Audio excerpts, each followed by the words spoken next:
Halo teman-teman semua. Assalamualaikum warahmatullahi wabarakatuh. Perkenalkan, nama saya Siti Fauzia Nabila. Saya dari Prodi Komunikasi Penyiaran Islam dan NIM saya 2404 17085. Di sini aku bakal bahas satu pembahasan yang sangat menarik, yaitu dinamika dakwah umat Islam di kawasan Timur Tengah di era modern dan kontemporer. Oke, di sini yang pertama bakal kita bahas adalah tentang sejarah awal dakwah Islam di Timur Tengah. Dakwah Islam mulai secara sembunyi-sembunyi atau bisa dibilang secara diam-diam, yang dimana di Mekah selama sekitar 3 tahun dan kemudian juga secara terbuka sekitar 10 tahun hingga hijrah ke Madinah.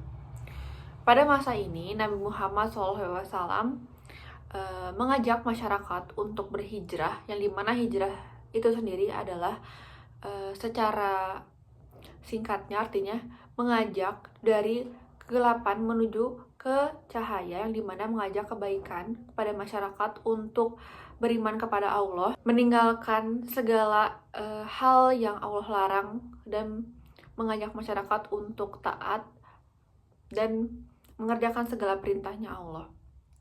Dan pada periode Madinah ini menjadi momen yang sangat penting. Kenapa? Karena di mana dakwah ini diperluas dengan membangun masyarakat Islam yang terorganisir, terstruktur melalui Piagam Madinah yang membentuk struktur sosial, politik Islam, dan memperluas jangkauan, memperluas pengaruh Islam ke berbagai suku di Jazirah Arab.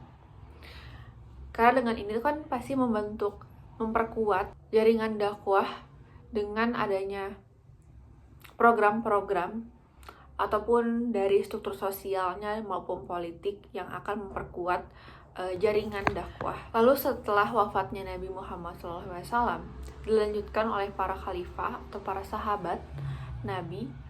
Pertama dengan pengembangan wilayah dakwah yang dilanjutkan oleh para khalifah pertama, dakwah ke Syam atau Suriah, Mesir, Persia, lalu Afrika Utara, yang menjadikan Timur Tengah sebagai pusat penyebaran Islam yang luas melalui strategi dakwah dan penaklukan.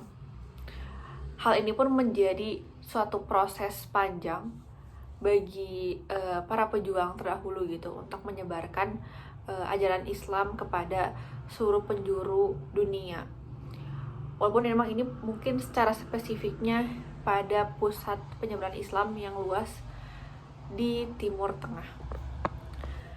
Yang selanjutnya yaitu karakteristik dakwah di era modern. Di era modern Timur Tengah ditandai dengan masuknya kekuasaan kolonialisme Eropa yang menghambat dan mengubah dinamika dakwah. Dakwah pun pasti mengalami perubahan ya, ataupun transformasi, yang dimana dengan munculnya gerakan pembaruan Islam yang berupaya menyesuaikan atau memperbaharui ajaran Islam dengan tantangan zaman yang lebih modern gitu. Seperti pendidikan modern dan kritik sosial. Kan hal-hal pembaruan seperti ini tuh menjadi suatu transformasi yang dimana adanya perkembangan dakwah yang mengikuti perkembangan zaman juga gitu.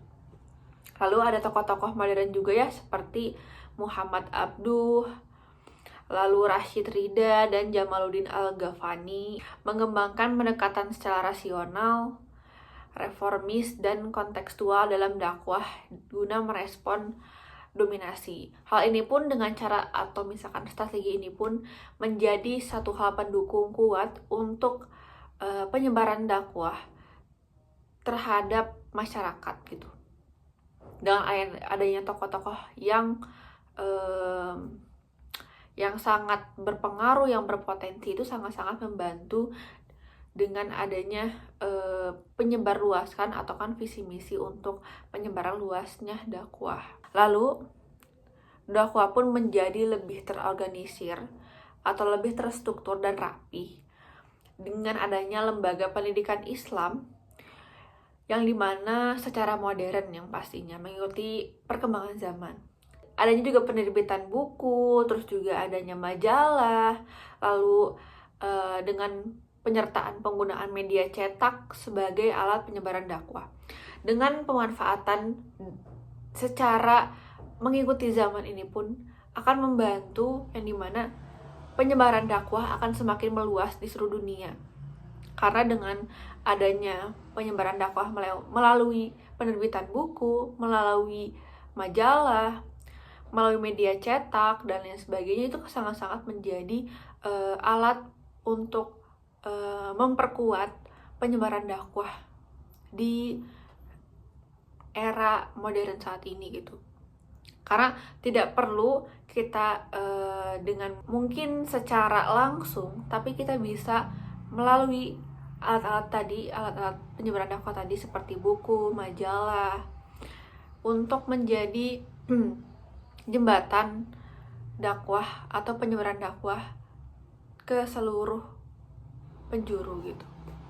Bahkan mungkin lebih relevan lagi ketika melewati buku atau melewati majalah, itu kan mungkin penyampaiannya hanya melalui penulisan, tapi isi yang disampaikan itu bisa lebih mendalam atau bisa lebih spesifik, yang dimana pasti para pembacanya pun akan lebih menguatkan untuk mengajak dalam kebaikan. Tapi dari membaca itu tadi mengajak untuk selain jadi pengetahuan, tapi menjadi ilmu yang dimana untuk penguatan orang-orang sebagai penguatan iman mereka gitu, dari hal kecil seperti dari buku, majalah, seperti itu. Lalu lanjut ke pembahasan yang selanjutnya, yaitu perkembangan dakwah di era kontemporer, yang dimana dakwah kontemporer di Timur Tengah ini balik lagi gitu ya, menggunakan cara dakwah yang mengikuti perkembangan zaman gitu di era kontemporer ini, yaitu menggunakan teknologi, yang dimana teknologi informasi dan media massa seperti televisi, radio, medsos, media sosial, lalu internet, untuk menjangkau audiens yang lebih luas dan beragam secara cepat. Karena sekarang udah di era yang serba cepat, kita harus bisa memanfaatkan dan harus bisa menjadi seorang dai yang dimana paham akan menguasai juga dan paham akan perkembangan zaman gitu, mengikuti perkembangan zaman. Karena tanpa dipungkiri pun teknik perkembangan dakwah ini harus terus mengikuti zaman gitu. Pertama karena agar relevan dengan masyarakat, agar pesan dapat tersampaikan secara efektif gitu. Kalau misalkan kita hanya menggunakan teknik penyebaran dakwah yang klasik, bagaimana kita akan menjangkau audiens yang lebih luas? Bagaimana caranya kita bisa menjangkau audiens yang beragam, bahkan mungkin yang berpotensi?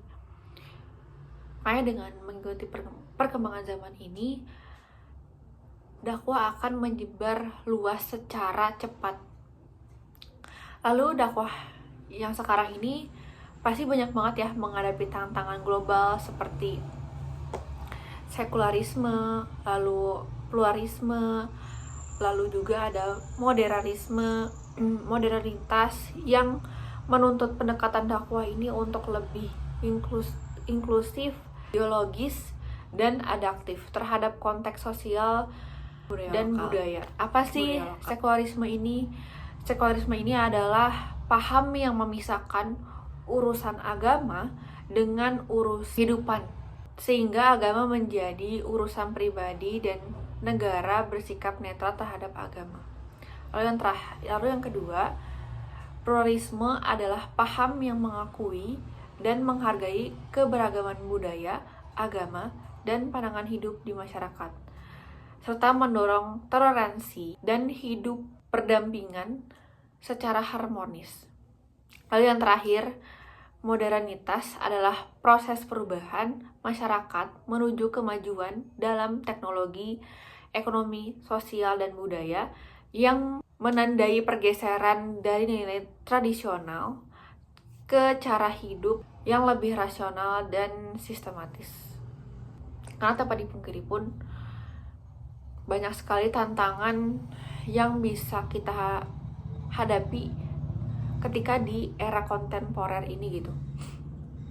Entah mungkin dari adanya perang pemikiran, karena tanpa dipungkiri pun memang ketika memanfaatkan teknologi gitu di era serba digital ini, tanpa dipungkiri hambatan ataupun kendala yang kita hadapi itu sangat-sangat besar gitu, karena adanya penyebarluasan informasi. Kadang ada orang yang menyalahgunakan, bahkan menjadikan media ini sebagai penyebarluaskan atau misalkan ilmu yang mungkin tidak sesuai dengan sumbernya, atau misalkan hal-hal yang bisa menjelekkan Islam itu tersendiri gitu.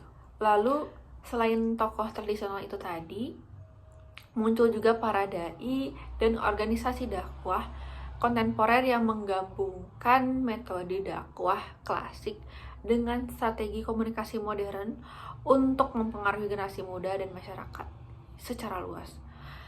Karena tanpa dipungkiri pun pada era kontemporer sekarang banyak sekali dai-dai atau para ustadz yang sangat relevan di masyarakat dan bahkan sangat relevan pada anak muda Gen Z yang relate gitu, bahkan bisa mencakup atau menjangkau masyarakat luas, secara luas, yang dimana ini tuh akan mempermudah jaringan dakwah dengan adanya organisasi seperti contohnya yang lebih relevan pada anak muda Gen Z sekarang adalah contohnya seperti Ustadz Hanan Attaqi, yang dimana membahas soal percintaan yang sangat relate dengan anak muda sekarang.